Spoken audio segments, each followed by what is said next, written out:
संपूर्ण विश्वाला सुख, शांती, मानवता तथा दुःखमुक्तीचा आर्य संदेश देणारे विश्व शांतिदूत महाकारुणिक तथागत भगवान सम्यक संबुद्ध यांना त्रिवार अभिवादन करतो।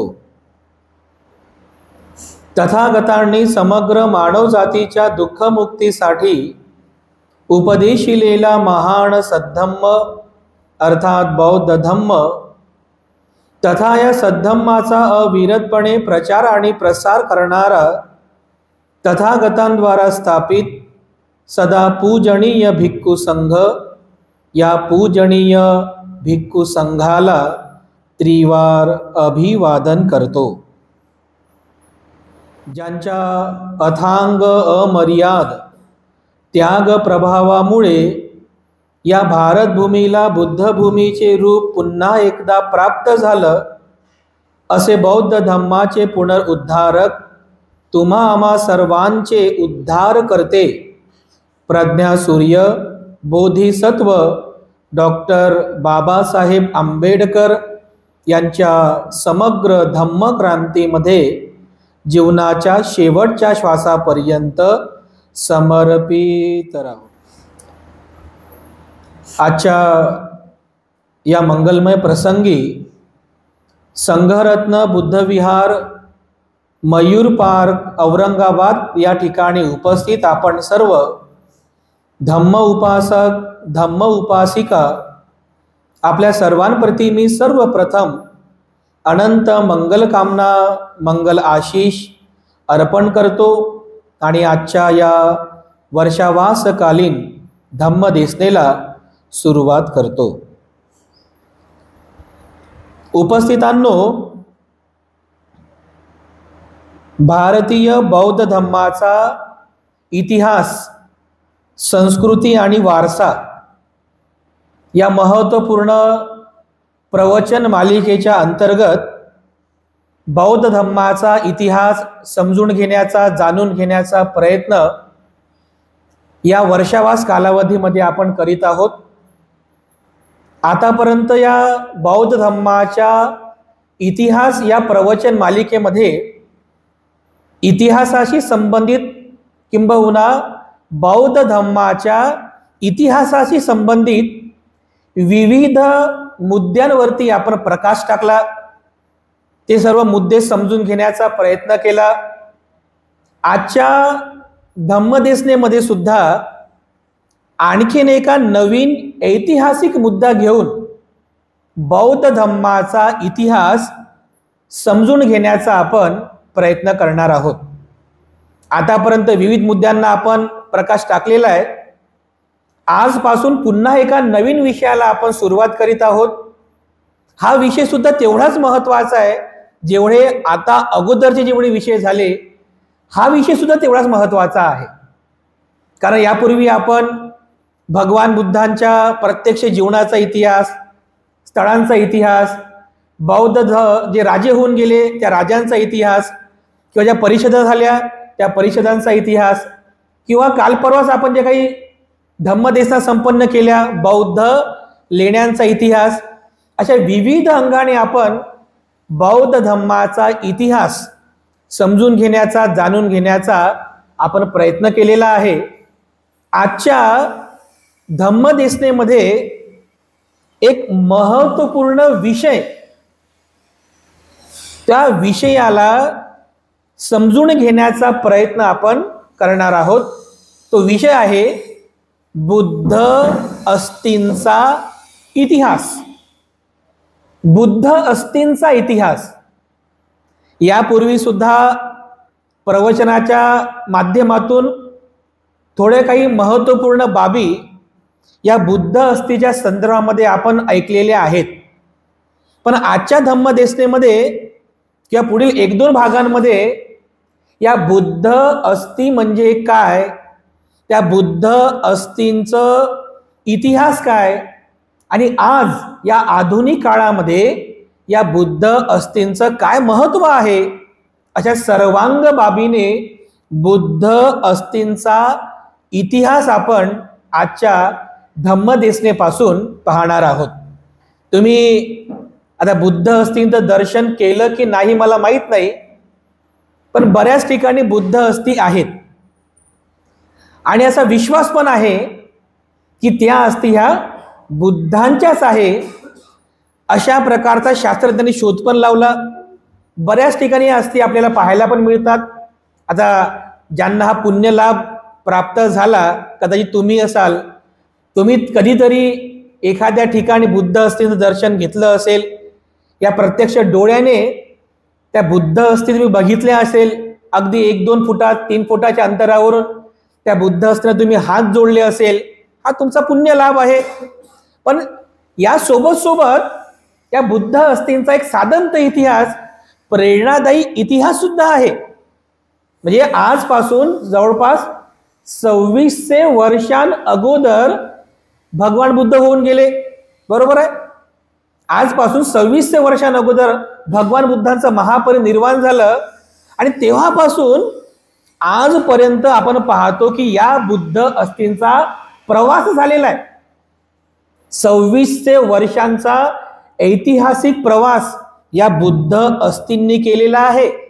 आता या अस्थी म्हणजे काय हे समजलं पाहिजे. अस्थी म्हणजे काय, जसं बघतो आपण की एखादा व्यक्ती मरण पावला तर मेल्यानंतर आपण त्याचा अग्निसंस्कार करतो. बरोबर आहे. अग्निसंस्कार केल्यानंतर त्याचे जे काही शारीरिक घटक आहेत त्या घटकांचं सगळे विसर्जन होऊन जाते.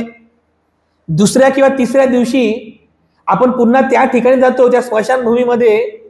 त्याला आपण ते राख जमा करणे म्हणतो ना, माती राख जमा करणे.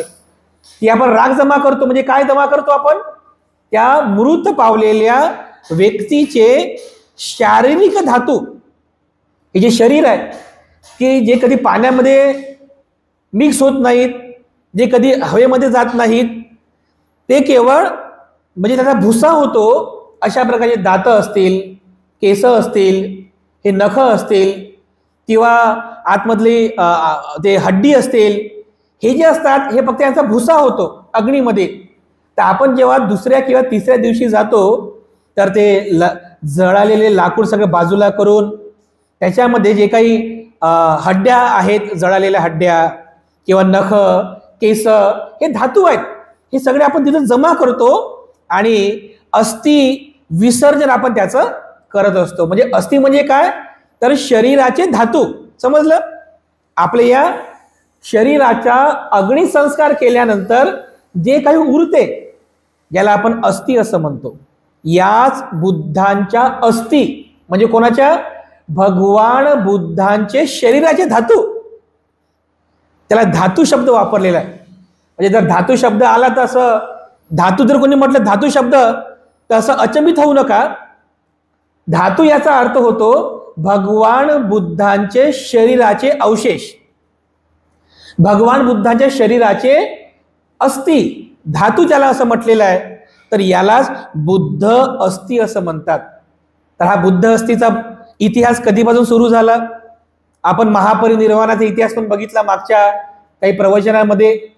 भगवान बुद्धांचं महापरिनिर्वाण झालं म्हणजे मृत्यू झाला इसवी सन पूर्व 483 मध्ये.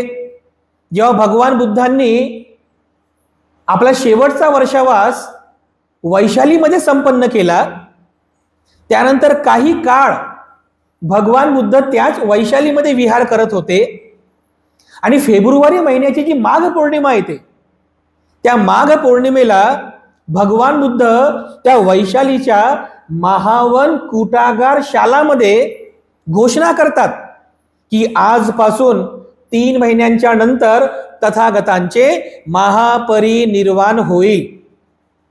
आजपासून 3 महिन्यानंतर तथागतांचे महापरिनिर्वाण होईल अशी घोषणा करतात माघ पौर्णिमेला. आणि मग तिथून भगवान बुद्धांचा त्यांचा अंतिम जीवन प्रवास सुरू होतो. आणि हा अंतिम जीवन प्रवासाचा सगळा जो वृत्तांत आहे हा पाली त्रिपिटकामध्ये सांगितलेला आहे. ते महापरिनिर्वाण सुत्त आहे. तुमचं जे वंदनीय पुस्तक आहे ना, त्याच्यामध्ये पण कदाचित ते असेल ते सुत्त, महापरिनिर्वाण सुत्त. मोठं सुत्त आहे, चांगलं मोठं.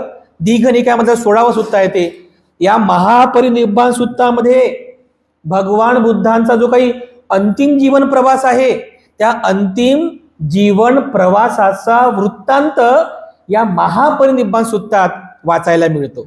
तर वैशालीमध्ये घोषणा केली महापरिनिर्वाणाची. मग तिथून भगवान बुद्धांचा अंतिम जीवन प्रवास सुरू झाला. कुठल्या दिशेने? कुशीनगरच्या दिशेने भगवान बुद्ध प्रवास करतात. असं विविध गावांना भेटी देत देत, मग हत्तीग्राम, जंबूग्राम, पावानगर असं भेटी देत देत लोकांना उपदेश करीत करीत पुढे प्रवास करीत आहेत. शेवटी पावामध्ये चुंद नावाच्या लोहाराकडे भोजन ग्रहण करतात. त्या भोजनामुळे भगवान बुद्धांना अतिसाराचा रोग जडतो.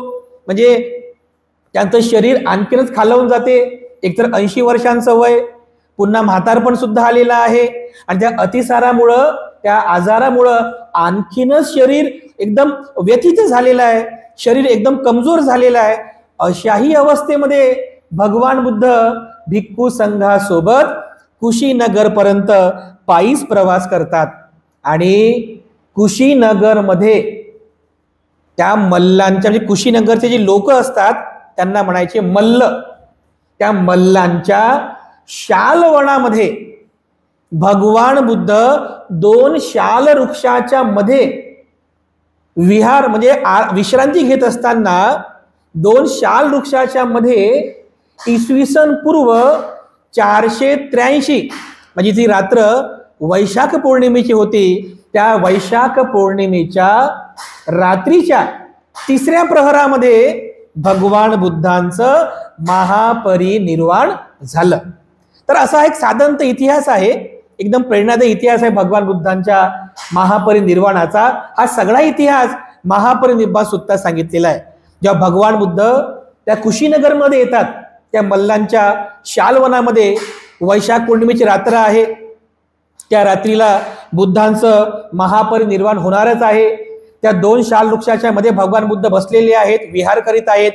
त्यावेळेस भगवान बुद्ध आनंदाला जवळ बोलवतात. आनंद म्हणजे कोण? भंते आनंद, जे त्यांच्या अंतिम समयापर्यंत सोबत होते. आनंदाला जवळ बोलवतात आणि म्हणतात की आनंद, या पृथ्वीवर 4 लोक असे आहेत की जे स्तुपार्य आहेत. 4 लोक असे आहेत की जे स्तुपार्य आहेत. स्तुपार्य या शब्दाचा अर्थ होतो असे लोक आहेत की ज्यांच्या मृत्यूनंतर त्यांच्या अस्थींवर स्तूप निर्माण केला जाऊ शकतो.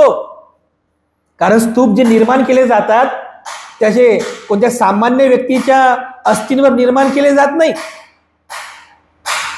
सामान्य व्यक्तींच्या अस्थींवर स्तूप निर्माण केले जात नाहीत. म्हणजे काही लोक करतात, त्यांच्या शेतामध्ये वगैरे काहीतरी असं समाधी बांधतात. आपल्यामध्ये तसं नाहीये. आपल्यामध्ये अस्थीचं विसर्जन करण्याची पद्धत आहे. या पृथ्वीवर 4 असे लोक आहेत की त्या लोकांची अशी पात्रता असते की त्यांच्या मृत्यूनंतर त्यांच्या अस्थींवर भव्य स्तूप निर्माण केला जाऊ शकतो. असे ते 4 लोक. त्यापैकी पहिला आहे स्वतः सम्यक संबुद्ध. हे स्तुपार्य आहेत, त्यांच्या अस्थींवर स्तूप निर्माण केला जाऊ शकतो. दुसरा आहे पच्चेक बुद्ध. पच्चेक बुद्ध, त्यांच्याही अस्थींवर स्तूप निर्माण केला जाऊ शकतो. तिसरे आहेत भगवान बुद्धांचे अग्रश्रावक, जे विविध बलांनी युक्त असतात. असे जे अग्रश्रावक असतात तिसरे, त्यांच्याही अस्थींवर स्तूप निर्माण केला जाऊ शकतो. आणि चौथे आहे चक्रवर्ती राजा. चक्रवर्ती राजा, हा चक्रवर्ती राजा सुद्धा की ज्याच्या अस्थींवर स्तूप निर्माण केला जाऊ शकतो. असे 4 लोक आहेत की ज्यांच्या अस्थींवर स्तूप निर्माण केला जाऊ शकतो. हे 4 लोक स्तुपार्य आहेत. त्यानंतर भगवान बुद्ध अशा प्रकारचा उपदेश करत असताना पुन्हा आनंदाला प्रश्न पडतो की स्तूप तर निर्माण करायचे आहेत, हे 4 व्यक्ती स्तुपार्य आहेत. भगवान बुद्धांच्या महापरिनिर्वाणानंतर त्यांच्या पण अस्थींवर अशाच प्रकारचा स्तूप निर्माण करायचा आहे. पण हा स्तूप नेमका कसा असावा? हे जे स्तूप आहे ते कसे असावे? तर आनंद भंते प्रश्न विचारतात की भगवान, हे 4 लोक स्तुपार्य आहेत, पण हे स्तूप कसे निर्माण केले जातात, या स्तूपांची निर्मिती कशी करावी, तर भगवान बुद्ध त्यांच्याकडे भिक्षापात्र असते बघा, असं गोल भिक्षापात्र असते. ते गोल भिक्षापात्र असं उलट करतात, असं हातावर ठेवतात आणि असं बोट दाखवून म्हणतात की आनंद, अशा प्रकारचे स्तूप निर्माण केले जाऊ शकतात. म्हणजे भिक्षापात्र असं उलट केल्यानंतर बघा त्याचा आकार कसा बनतो, असं अर्ध गोलाकृती आकार. जर तुमच्याकडे जे काय गोल भांड असेल त्याला असं उलट करा, कसा आकार बनतो, असं अर्ध गोलाकृती आकार. तर बुद्ध म्हणतात त्या उलट केलेल्या त्या भिक्षापात्राकडे असं अंगुली निर्देश करून म्हणतात की आनंद, स्तूप अशा प्रकारचे असले पाहिजे. म्हणजे स्वतः भगवान बुद्धांनी स्तूप कसे असावे याचा उपदेश केलेला आहे, कसे निर्माण केले जावे याचा उपदेश केलेला आहे. असा सगळा बुद्ध उपदेश करतात बघा. ती वैशाख पौर्णिमेची रात्र आहे. त्याच रात्रीला एक पक्कूस मल्लपुत्त नावाचा एक परिव्राजक भगवान बुद्धांना भेटायला येतो आणि भगवान बुद्धांना तो एक दुशाला दान करतो. म्हणजे एक शॉल, शिवरासारखी एक शॉल असते, अशी एक दुशाला भगवान बुद्धांना दान करतो. ती शॉल आनंद आपल्या जवळ घेतात आणि भगवान बुद्धाच्या जवळ घेऊन जातात. तर ती शॉल जी असते ना, ती अफगाणिस्तानामध्ये जे शेळ्या असतात की नाही, त्याचे केस असतात बघा, ते केस जे असतात ना, ते केस एवढे चमकदार असतात की सूर्य किरणांमुळे असं चमकतात बघा ते केस. त्याला पश्मिना म्हणतात, पश्मिना. त्या पश्मिना केसांची ती शॉल बनवलेली असते, चमकदार. आनंद म्हणते ती पश्मिना शॉल भगवान बुद्धांच्या जवळ घेऊन जातात आणि जवळ घेऊन गेल्याबरोबर भगवान बुद्धांचा वर्ण एवढा तेजस्वी असतो की त्या शॉलचा जो तेजस्वीपणा आहे तो सुद्धा फिका पडतो. त्या शॉलची जी चमक आहे ते सुद्धा फिकी पडते. आनंद म्हणतात आश्चर्य आहे भगवान, आश्चर्य आहे भगवान, ही चमकदार तेजस्वी शॉल सुद्धा भगवान बुद्धांच्या तेजापुढं फिकी पडली भगवान. तर भगवान बुद्ध म्हणतात की आनंदा, दोन प्रसंगी तथागतांचा वर्ण हा एकदम परिशुद्ध असतो बघा. सूर्याचं तेज कसं असते, एकदम तेजस्वी आहे की नाही, एकदम निरभ्र, एकदम तेजस्वी. तसं दोन समयी भगवान बुद्धांचा जो वर्ण आहे, म्हणजे भगवान बुद्धांची देहकांती, वर्ण हा परिशुद्ध असतो बघा, परिशुद्ध. दोन समयी. कोणत्या समयी? एक, जेव्हा भगवान बुद्ध ज्ञानाची प्राप्ती करतात, म्हणजे बुद्ध होतात, तेव्हा त्यांचा वर्ण हा एकदम परिशुद्ध असतो. दुसरं, जेव्हा भगवान बुद्धांचं महापरिनिर्वाण होणार असते तेव्हा भगवान बुद्धांचा वर्ण हा एकदम परिशुद्ध असतो बघा. असा उपदेश भगवान बुद्धांनी केला. तर बघा, बुद्धाच्या त्या वर्णापुढे सुद्धा, त्या तेजापुढे सुद्धा त्या शॉलची चमक, त्या शॉलचा वर्ण सुद्धा एकदम फिका पडला बघा. हे त्या रात्रीला घडलेले प्रसंग आहेत, ज्या रात्रीला बुद्धांचं महापरिनिर्वाण होणार आहे. त्याच रात्रीला सुभद्र नावाच्या एका परिव्राजकाची सुद्धा प्रवज्जा होते, तो अंतिम भिक्षू होतो. हे सगळे घटना घडतात त्याच वैशाख पौर्णिमेच्या रात्री. तिसऱ्या प्रहरामध्ये भगवान बुद्धांचं महापरिनिर्वाण होते कुशीनगरच्या मल्लांच्या शालवनामध्ये. असे दोन शाल वृक्ष असतात, त्या दोन शाल वृक्षाच्या मध्ये आनंद म्हणते संघाटी टाकतात, त्याच्यावरती भगवान बुद्ध झोपलेले असतात. तर असं आपला उजवा हात, म्हणजे आपल्या उजव्या हातावरती असा उजवा गाल ठेवून एकांगी झोपलेले असताना या डाव्या मांडीवर डावा हात ठेवून अशा अवस्थेमध्ये, ज्याला महापरिनिर्वाण मुद्रा असं म्हणतात, त्या अवस्थेमध्ये भगवान बुद्धांचं महापरिनिर्वाण झालं. उत्तरेकडे डोकं आणि दक्षिणेकडे पाय, अशा दिशांमध्ये भगवान बुद्धांचं महापरिनिर्वाण त्या मल्लांच्या शालवनामध्ये झालं. तर हा सगळा इतिहास मी याच्यापूर्वी पण तुम्हाला सांगितलेला आहे. इथून खऱ्या अर्थाने म्हणजे बुद्धांचं महापरिनिर्वाण झाल्यानंतर त्यांचा जेव्हा अग्निसंस्कार होतो, भंते महाकाश्यप हे अग्निसंस्कार करतात. तेव्हा अग्निसंस्कारानंतर जेव्हा भगवान बुद्धांच्या अस्थी प्राप्त करण्यासाठी विवाद उत्पन्न होतो, तेव्हापासून या बुद्ध अस्थींच्या इतिहासाला सुरुवात झालेली आहे. कधीपासून? म्हणजे भगवान बुद्धांचं महापरिनिर्वाण झालं, त्यानंतर मुकुटबंध चैत्यामध्ये भगवान बुद्धांचा अग्निसंस्कार विधी संपन्न झाला. मग जेव्हा राजा अजातशत्रूला समजलं की बुद्धांचं महापरिनिर्वाण झालं, अग्निसंस्कार झाला, तर अस्थी प्राप्त करण्यासाठी तो कुशीनगरमध्ये आला. कपिल वस्तूंच्या शाक्यांना समजलं की बुद्धांचा अग्निसंस्कार झालेला आहे, अस्थी प्राप्त करण्यासाठी ते सुद्धा आले. वैशालीच्या लिच्छवींना समजलं, वेददीपच्या ब्राह्मणांना समजलं, रामग्रामच्या कोलियांना समजलं, अल्लकप्पाचे बोलिये लोक होते त्यांना समजलं, अशा सगळ्यांना समजलं. हे सगळे जण कुशीनगरमध्ये आले आणि भांडणं करू लागले की बुद्धाच्या अस्थी आम्हाला पाहिजे. राजा अजातशत्रू म्हणाला, मी राजा आहे, मी राजा आहे, मी अजातशत्रू राजगृहाचा राजा आहे, या अस्थी मला मिळाल्या पाहिजे. कुशीनगरचे मल्ल होते ते म्हणाले की अरे नाही, भगवान बुद्धांचं महापरिनिर्वाण आमच्या नगरात झालं, या अस्थी आम्हाला पाहिजे. कपिल वस्तूचे शाक्य म्हणाले की नाही, भगवान बुद्ध आमचे शाक्य वर्णातले होते, आमच्या कपिल वस्तूचे होते, आम्हाला त्या अस्थी प्राप्त झाल्या पाहिजे. वैशालीची लिच्छवी म्हणाले की नाही, भगवान बुद्ध सर्वात जास्त प्रेम आमच्यावरती होतं, वैशालीवरती होतं, म्हणून आम्हाला अस्थी प्राप्त झाल्या पाहिजे. विवाद उत्पन्न झाला. या बुद्ध अस्थी कोणाला पाहिजे यासाठी विवादास्पद परिस्थिती उत्पन्न झाली. सगळेजण विवाद करू लागले, वादविवाद करू लागले, आम्हाला अस्थी पाहिजे, आम्हाला अस्थी पाहिजे.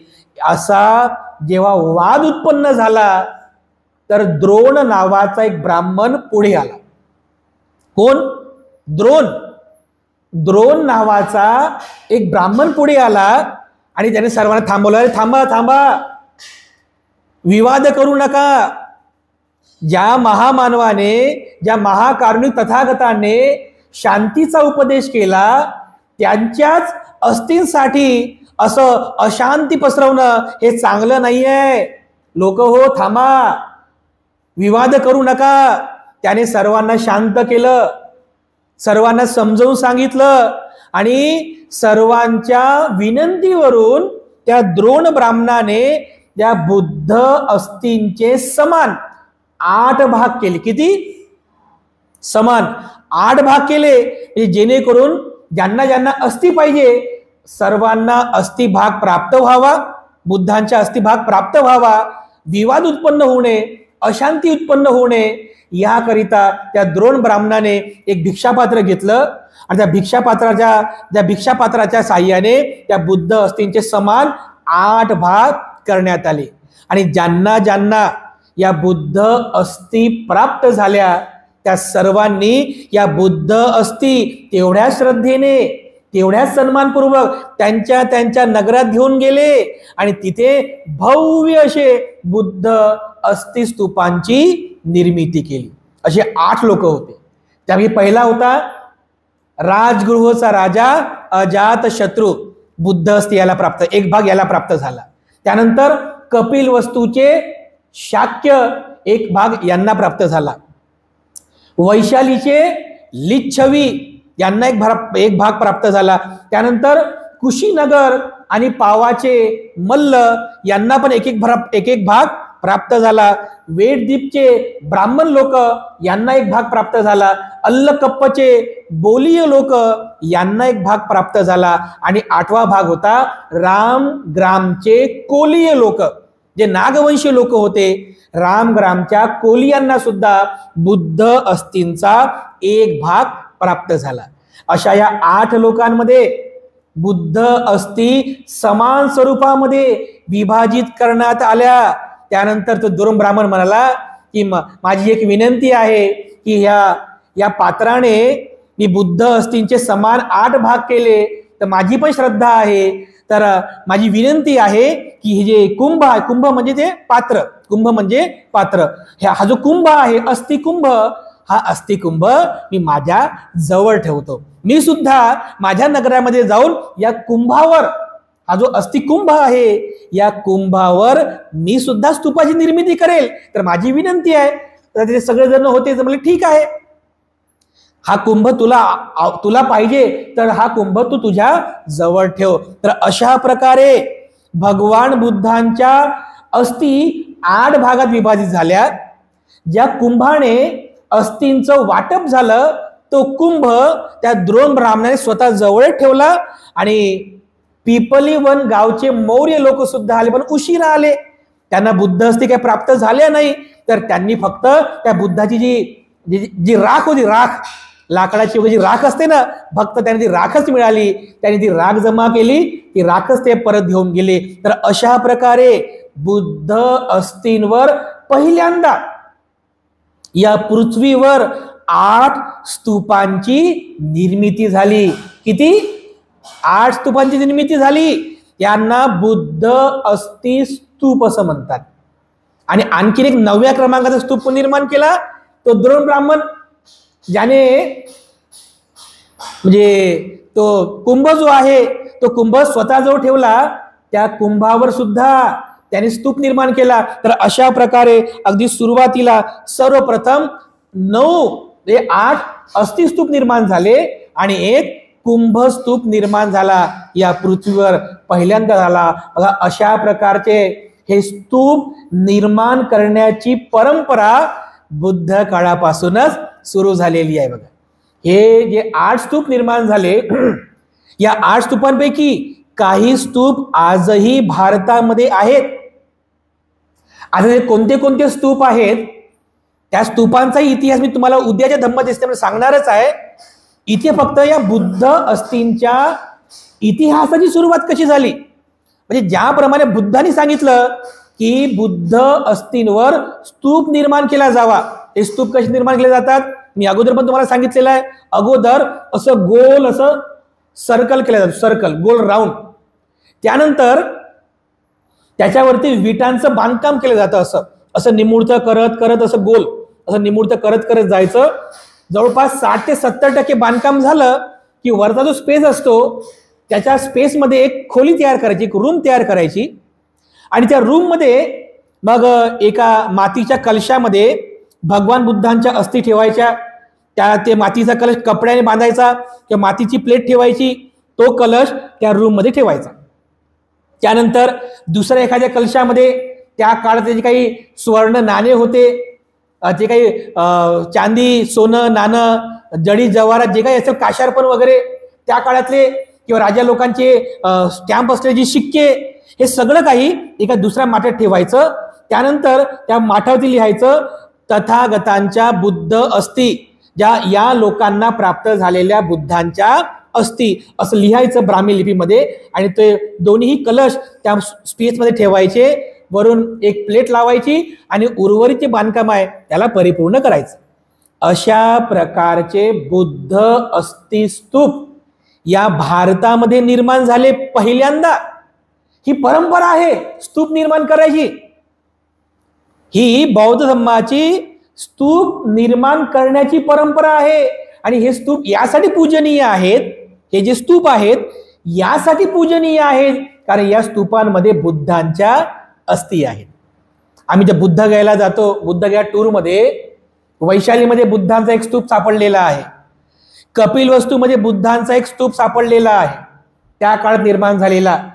तर आम्ही तिथे गेलो, ते लोक आम्हाला म्हणतात, काय म्हणतेजी तुम्ही हे तुटलेल्या फुटलेल्या विटात दाखवता, ह्या विटांना हात जोडायचं का म्हणते आम्ही, ह्या तुटलेल्या भिंतींना हात जोडायचे का, ह्या जुन्या काळातल्या विटा त्यांना आम्ही हात जोडायचा का. त्यांना इतिहास माहित नाही ना. पण जेव्हा त्यांना आम्ही इतिहास सांगतो की ह्या विटा फक्त विटा नाही आहेत, या विटांच्या मागे लपलेला आहे बुद्ध अस्थींचा मोठा प्रेरणादायी इतिहास, की हाच तो अस्थि स्तूप आहे की ज्या स्तूपामध्ये बुद्धांच्या अस्थी होत्या. अरे बुद्धांच्या अस्थी होत्या का, अरे किती पवित्र आहे.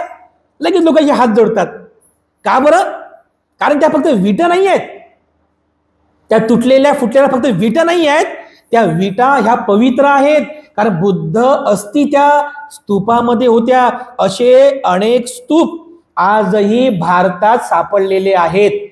बुद्धगया तूरमध्ये असे वैशालीचे स्तूप आहे, कपिल वस्तूचा स्तूप आहे, असे दोन्ही स्तूप आपण पाहत असतो की ज्या स्तूपांची निर्मिती भगवान बुद्धांच्या काळात झाली. तर असे हे 8 स्तूप निर्माण झाल्याचा इतिहास बौद्ध साहित्यामध्ये आहे.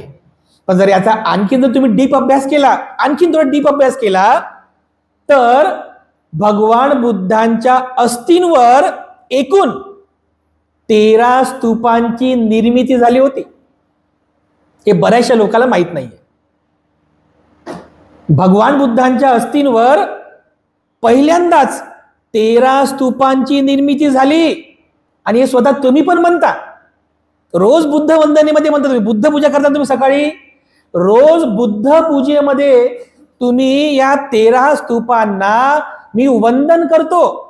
या 13 स्तूप बुद्ध अस्थि स्तूपांना, चैत्यांना मी वंदन करतो, असं तुम्ही रोज बुद्ध पूजेमध्ये म्हणता.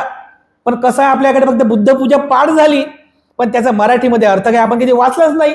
तर कधीच त्याचा अर्थ पण वाचा. बुद्ध पूजा तुम्ही म्हणता ना, त्याच्यामध्ये एक चैत्य पूजा आहे. बुद्ध धम्मंच संघ सुगत तनुभवा धातवो धातु गभ्भे. बरोबर आहे, असंच म्हणता ना. कधीतरी याचा अर्थ पण वाचा. कधीतरी याचा अर्थ वाचा बघा. फार महत्वपूर्ण अर्थपूर्ण आहे त्या बुद्ध पूजा आणि हे बुद्ध त्रिरत्न वंदना. बुद्ध धम्मच संघ सुगत तनुभवा धातवो धातु गभ्भे. म्हणजे काय, बुद्ध, धम्म आणि संघ. आणखी कोण, सुगत. सुगत कोण आहेत, अरे सुगतो, सुगत. तनु, तनु म्हणजे शरीर, भव म्हणजे झालेले, म्हणजे ज्यांचं शरीर हे सुगतीला प्राप्त झालं. सुगतो तनुभवा, तनु म्हणजे शरीर. बुद्ध, धम्म, संघ आणि कोण, सुगत तनुभवा, ज्यांचं शरीर सुगतीला प्राप्त झालं. धातवो धातु गभ्भे. त्यांचे जे धातू आहेत, कोणाचे, साक्षात सुगतांचे. धातू म्हणजे धातू. धातु गभ्भे म्हणजे काय, ज्याच्यामध्ये धातू ठेवले जातात. त्या स्तूपाचा जो गर्भ आहे, धातु गभ्भे. गभ्भे म्हणजे गर्भ, त्या गर्भ. धातु गभ्भे लंकाय. लंकाय म्हणजे काय, तर श्रीलंका. याच्या श्रीलंकेचा उल्लेख केलेला आहे. तुम्ही रोज म्हणता बुद्ध पूजेमध्ये लंकाय म्हणजे आजची श्रीलंका. श्रीलंकेमध्ये सुद्धा बुद्ध अस्थिस्तूप निर्माण झालेले आहेत, म्हणून तर उल्लेख आहे ना. लंकाय जम्बूद्वीपे. जम्बूद्वीप म्हणजे काय, आपला भारत देश. इकडे अफगाणिस्तान, पाकिस्तान, भारत या पूर्ण भूप्रदेशाला जम्बूद्वीप म्हणायचे. लंकाय जम्बूद्वीपे ती दस.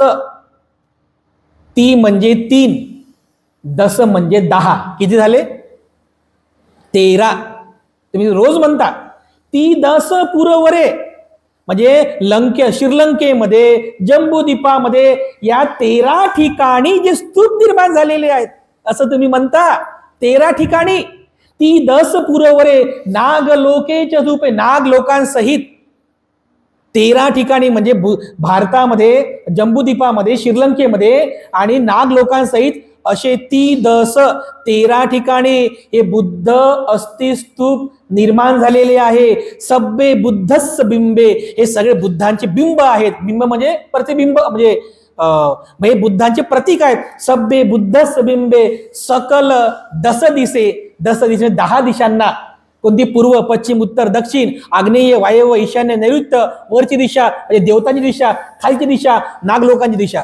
या 10 दिशांमध्ये जे प्रतिष्ठित आहे, दस दिसे केस लोमादी धातु वंदे. अशा केस म्हणजे केस डोक्यावरचे, लोम शरीरावरचे केस, केस, लोम, केसा, लोमा, दंता, नको, तचो, हे जे काही धातू आहेत, त्या सगळ्या धातूंना मी वंदन करतो. केस लोमादी धातु वंदे. 13 दिशांमध्ये, 13 ठिकाणी या स्तूपांची निर्मिती झालेली आहे. कोणते कोणते 13 ठिकाण आहे. आताच मी तुम्हाला किती स्तूप सांगितले, 9 स्तूप सांगितले ना. कोणते कोणते, ते अगोदर 8 स्तूप निर्माण झालेले. त्यानंतर आणखीन एक स्तूप निर्माण झाला, तो द्रोण नावाचा जो ब्राह्मण होता त्याने कुंभस्तूप निर्माण केला. त्यानंतर आणखीन एक स्तूप निर्माण केला देवता लोकांनी. महापरिनिब्बाण सुद्धा सांगितलेला आहे. देवता लोकांनी सुद्धा बुद्ध अस्थींचा एका भागावर स्तूप निर्माण केला. त्यानंतर गंधारपूरमध्ये आणखीन एक स्तूप निर्माण झाला. त्यानंतर कलिंग देश जो आहे, कलिंग म्हणजे आपला जो आजचा जो ओडिसा देश आहे, कलिंग राजाला सुद्धा याने बुद्ध अस्थी प्राप्त केल्या. त्याने कलिंग देशामध्ये एक बुद्ध अस्थी स्तूप निर्माण केला. आणखीन नागवंशीयांचा जो नागराजा होता, नागवंशीयांचा नागराजा, त्या नागराजाने सुद्धा बुद्ध अस्थींवर स्तूप निर्माण केला. असे एकूण 8 स्तूप अगोदर निर्माण झाले. 9वा स्तूप कोणाचा होता? त्या द्रोण ब्राह्मणाने निर्माण केला होता. किती झाले? 9. त्यानंतर देवता लोकांचा 10, गंधारपूरमध्ये एक स्तूप निर्माण झाला 11, त्यानंतर कलिंग राजाने बनवलेला 12 आणि नाग लोकांचा राजा नागराजाने बनवलेला एक स्तूप 13. असे झाले 30 पुरवरे नाग लोकेच थूपे सब्बे बुद्धस बिंबे सकल दस दिसे. ह्या 10 पण दिशांमध्ये आहेत बघा. म्हणजे ह्या 10 दिशा आहेत, वरती पण देवता लोकांमध्ये पण आहे, नाग लोकांमध्ये पण आहे. सकल दस दिसे केस लोमादी धातू वंदे. अशा बुद्धांच्या केस, लोमा, नखा, दंतो, तचो या सगळ्या धातूंना मी वंदन करतो, मी वंदन करते असं आपण म्हणतो या बुद्धवंत पूजेमध्ये. पण त्याचा अर्थ माहित नाही ना आपल्याला. पण आता अर्थ माहीत झाला तर जेव्हा तुम्ही म्हणाल ना, लगेच तुमच्या डोक्यात आलं पाहिजे, अरे 30 पुरवरे केस लोमादी धातू वंदे, म्हणजे आपण बुद्ध अस्थींना वंदन करत आहोत. नंतर पुढे म्हणता तुम्ही सब्बेपि बुद्धं 10 बल तनुजं. 10 बल तनुजं, तनुजं म्हणजे शरीर. बुद्धांचं शरीर हे 10 बलाने युक्त होतं. 10 बल तनुजं बोधी चेतियं नमामि. अशा बोधी म्हणजे बुद्धाचं ध्यान, अशा ध्यानाने युक्त चैत्यांना मी वंदन करतो. बोधी चेतियं नमामि वंदामि चेतियं सब्बं. हे जे सर्व चैत्य बनवलेले आहेत ना, बुद्ध अस्थींचे चैत्य आहेत, वंदामि, या सगळ्या बुद्ध अस्थी चैत्यांना मी वंदन करतो. वंदामि चेतियं सब्बं सब्ब ठाणे सुपतिष्ठितं. या सर्व ठाणे म्हणजे ठिकाण, स्थळ. सब्ब ठाणे या सर्व ठिकाणावर प्रतिष्ठितं प्रतिष्ठित केलेले आहेत. त्या सर्वांना शारीरिक म्हणजे बुद्धांचे शारीरिक धातू, शारीरिक शब्द नाही, तो पालीमध्ये श नाही आहे, शाळेचा श वापरत नाही, सस्याचा स आहे. शारीरिक धातू महाबोधी बुद्ध रूपं सकलं सदा. हे सगळे बुद्धांची रूपं आहेत. या सर्व बुद्धांच्या रूपांना म्हणजे कोणती रूपं आहेत? बुद्ध अस्थींवर निर्माण झालेले जेवढे पण चैत्य आहेत, ही सगळी चैत्य, ही सगळी बुद्ध अस्थी स्तूप हे बुद्धांचीच रूपं आहेत.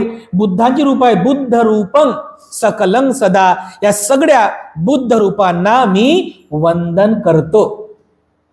असा या बुद्ध पूजेतील चैत्य पूजेचा अर्थ आहे. आज तुम्ही रोज ही बुद्ध चैत्य पूजा म्हणता, परंतु या चैत्य पूजेचा प्रॉपर अर्थ माहित नाही आपल्याला. म्हणून आपल्याला वाटते बस बोलते रहो, पण त्याचा अर्थ वाचा. तुमच्याकडे बुद्ध पूजेचं पुस्तक आहे ना, तुम्ही जी बुद्ध पूजा म्हणता त्या बुद्ध पूजेचा मराठीमध्ये अर्थ वाचा. तेव्हा तुम्हाला लक्षात येईल की बुद्ध पूजा म्हणजे तंत्र मंत्र नाही आहे, हा कोणता पूजा पाठ पण नाही आहे, हे कोणती आरती पण नाही आहे. अरे हे बुद्ध रूपाचा सन्मान आहे, बुद्ध रूपांचा आदर्श आहे, ही बुद्ध पूजा आहे. तर अशा प्रकारे या बुद्ध पूजेतील जी चैत्य पूजा जी आहे, या चैत्य पूजेमध्ये हा सगळा आपल्या श्रद्धेचा जो भाग आहे हा इथे वृत्तांत दिलेला आहे. तर अशा प्रकारे बुद्ध अस्थींवर जेवढे स्तूप निर्माण झाले त्या सगळ्या स्तूपांना आपण वंदन करीत असतो. तर असा हा बुद्ध अस्थींचा इतिहास, इथून याची सुरुवात झालेली आहे. मग त्यानंतर सम्राट अशोकाच्या काळातला इतिहास आहे, त्यानंतर पुन्हा पुढच्या काळाचा इतिहास आहे. आणि आज आधुनिक काळामध्ये या बुद्ध अस्थी कुठे कुठे आहेत, ओरिजिनल बुद्ध अस्थी कुठे कुठे प्रतिष्ठापित केलेले आहे. आता हा जो काही सगळा इतिहास आहे तो इथे आपण पुढच्या धम्मदेशनेमध्ये बघूया. तर आजच्या धम्मदेशनेच्या सरतेशेवटी तुम्हा सर्वांच्या प्रती मी पुनश्च एकदा मंगल कामना अर्पण करून आजची धम्मदेशना या ठिकाणी समाप्त करतो.